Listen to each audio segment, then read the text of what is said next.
Привет, друзья! G'day guys, welcome to another Soviet lens review. Today we are taking a look at my new favourite Soviet ultrawide lens.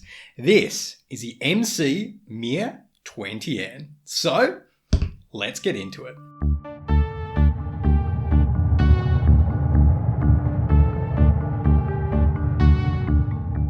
Alrighty guys, let's get into it. Today we are shooting on the Mir-10A on my Nikon Z6, but we're looking at this, the MC Mir-20N. It is a 20mm f3.5 ultra-wide lens made in the Soviet Union, and this version of the lens, the MC Mir-20N, is actually made in the Arsenal plant in Kiev. So what is this lens and when was it made? Let's jump into a little bit of history about it. So originally this lens was actually put onto paper in the late 1960s. It was designed at the State Optical Institute of the USSR by three optical engineers, Mr. Volosov, Mrs. Melnikova, and also Mrs. Shamanina, I believe. So pretty interesting. Three optical engineers had their hands in this lens, and of course the original design of the Mir-20 came from the Carl Zeiss Flectagon 2.8 20mm lens. So it does have its roots, of course, like many other Soviet lenses, in a Carl Zeiss design, but the Soviets, as per usual, they had to redesign it to use their local optical glass and, you know, fit a different body. What they came up with is, in my opinion, pretty special. So the lens originally went into production, the non-multi-coated variant, in 1973, and it was produced all the way through to 1992 in different variants, including this variant here. And one important thing when you're looking at different Mir-20 versions is to look if they have MC at the front of their name. That's very important because MC, of course, means multi-coated, and the versions of the Mir-20 that were not multi-coated, they actually have a much lower light transmittance value than the multi-coated versions, and of course they're more prone to flaring. But light transmittance wise, the MC versions had a value of 0.9, which is basically means they let through most of the light. It's a pretty modern value, whereas the non-MC versions had a value there of 0.75. So what that's going to mean is that if you don't buy an MC Mir-20, then you are going to be having to up your ISOs to get the same amount of light in. Let's take a look though at the tech specs of the lens. So as I mentioned, it's a 3.5mm 3.5 aperture f20 lens, or 20mm lens, and it has an aperture that goes from f3.5 all the way down to f22. In the meantime, the focusing ring, which is just above the aperture, actually gets nice and close, so you can focus down to 18 centimeters, which is actually really nice. And it does allow you to get some nice shots with a lot of bokeh in it for an ultrawide lens like this, that nice close focusing distance. In terms of aperture blades, this only has 5 aperture blades. That is a bit of an Arsenal special. Arsenal never really great with their apertures, but again, because you're not going to get much bokeh, it doesn't really affect most of the photos that you should be taking with this lens. Weight-wise, it's only 450 grams, which is, you know, it's still chunky. Of course, it's all made with metal, as with every other Soviet lens.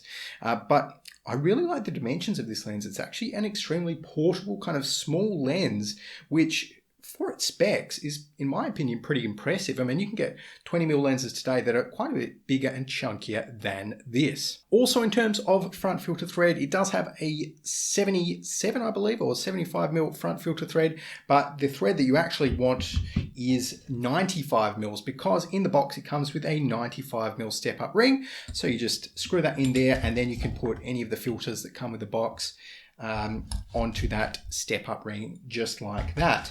And of course, I bought mine very, very new, in, well, almost mint condition, even though it is a lens made in 1983, as you can see from the first 2 digits of the serial number. And I got kind of all of the original accompaniments in the box, including even the lens handbook, which is always fun to read through. But there you go, that is most of the specs of the MC Mir-20N. Let's take a look now at some of its photo and image characteristics. Starting off, the MC Mir-20N has virtually no geometric distortion, and it doesn't matter what variant of the Mir-20 you pick up, that is going to be synonymous across all of them. What that means is that whenever you're shooting, landscapes, or really any sort of straight lines at all, by and large, they're going to stay pretty straight.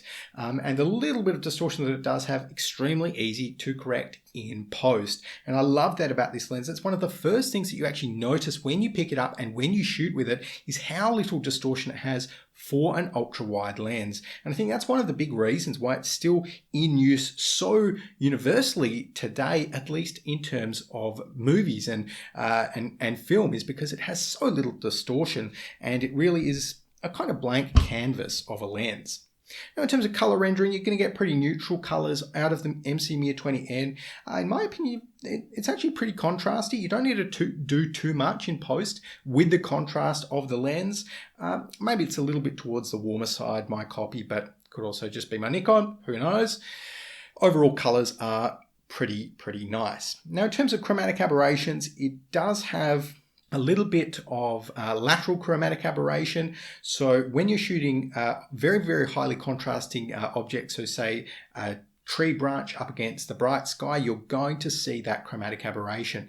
And there is a little bit across the frame as well in high contrasting scenes. But as you can see, it's actually something that, in my opinion, adds a pretty nice effect to the photos, because unlike other lenses where the chromatic aberration might be kind of that weird purple and green, with the MC Mir-20N, you do get that really primary color chromatic aberration, so just the blue and the red across either edges. It doesn't, however, have too much longitudinal chromatic aberration. That's the aberration which you see in the near and far field focus plane as you're focusing on something with some bokeh.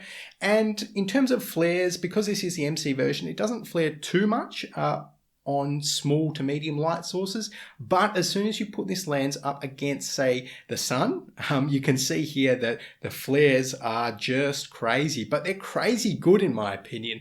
They're still usable, the frame is still sharp by and large, and the flares that you get, you kind of want to add them into your images or the movies that you're trying to create with this lens, because they just look so beautiful.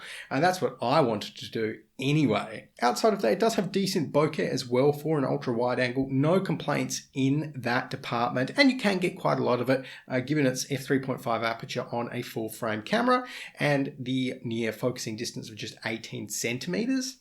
Moving on to sharpness now, what I did was take a bunch of photos with the MC Mir-20N and compare them in an algorithm that I wrote that is very similar to modern focus peaking algorithms and takes a look at the sharpness, spits out a sharpness value. This is the result of that. As you can see, it does not have a lot of sharpness at f3.5 across the frame, a little bit soft in the corner. Well, okay, very soft in the corners there, but once you stop it down, the corners become acceptably sharp. They're never super sharp, the corners, but this lens does become sharpest at f16. And then once you stop it down to f22, the effects of diffraction kick in and it becomes just slightly less sharp. But overall, you really shouldn't worry about shooting this lens at f16. If you want, to shoot a landscape, shoot it at f16, no problem whatsoever.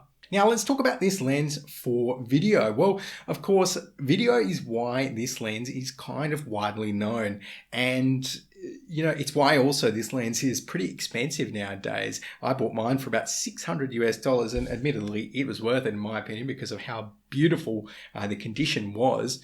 But filmmakers around the world use the Mir-20, usually the MC Mir-20M, the KMZ version, because it's just such a nice lens for video. You've got that 20mm focal length, which is so nice. You've got the ability to put some bokeh in your shots with the f3.5 aperture. You've got those absolutely beautiful flares. You've got that chromatic aberration, which kind of takes a little bit of digital sharpness off and really gives a character to the image that comes from the Mir-20N.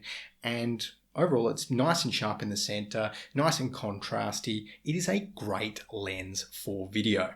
So there you go, guys. I could go on about this lens, but overall, I would highly recommend you to pick one up. I've had so much fun using it, and I think this is going to become my go-to lens. It is so versatile. You can use it in so many different scenarios. I just want to put it back on my camera and use it some more. But let me know, what is your favorite vintage ultra-wide lens? I want to know. Drop a comment down below, and of course, subscribe to Soviet Lens Reviews for more reviews just like this. But until the next one, I'll see you then.